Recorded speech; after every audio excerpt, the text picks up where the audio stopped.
एक वकील साहब ने अपने बेटे का रिश्ता तय किया। कुछ दिनों बाद वकील साहब होने वाले समधी के घर गए तो देखा कि होने वाली समधन खाना बना रही थी। सभी बच्चे और होने वाली बहू टीवी देख रहे थे।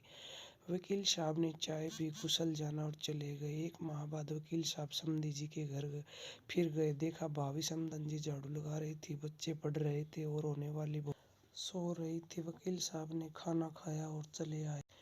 कुछ दिन बाद वकील साहब किसी काम से फिर होने वाले समधी जी के घर गए। घर में जाकर देखा होने वाली समधन बर्तन साफ कर रही थी, बच्चे टीवी देख रहे थे और होने वाली बहू खुद के हाथों में नेल पेंट लगा रही थी। वकील साहब ने घर आकर गहन सोच विचार कर लड़की वाला खबर पहुंचाई कि हमें यह रिश्ता मंजूर नहीं है। कारण पूछने पर वकील साहब ने कहा कि मैं होने वाले समधी के घर तीनों बार सिर्फ समधन जी घर के कामकाज में व्यस्त दिखी। एक भी बार भी मुझे होने वाली बहू का घर का कामकाज करते हुए नहीं दिखी। जो बेटी अपनी सगी माँ को हर समय काम में व्यस्त पाकर भी उनकी मदद करने की ना सोचे, उम्र-दराज उम्र से कम उम्र की जवान होकर भी स्वयं की माँ का हाथ बटाने का जज्बा ना रखे, वो किसी और की माँ और किसी अपरिचित परिवार के बारे में क्या सोचेगी।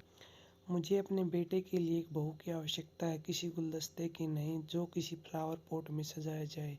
इसलिए सभी माता पिता को चाहिए कि वे इन छोटी छोटी बातों पर अवश्य ध्यान दें। बेटी कितनी भी प्यारी क्यों न, उसे घर का काम काज अवश्य कराना चाहिए। समय समय पर डांटना भी चाहिए। जिसे ससुराल में ज्यादा काम पड़ने या डांट पड़ने पर उसके द्वारा गलत करने की कोशिश ना कीजिए। हमारे घर में बेटी पैदा होती है, हमारी जिम्मेदारी बेटी से बहू बनाने की है।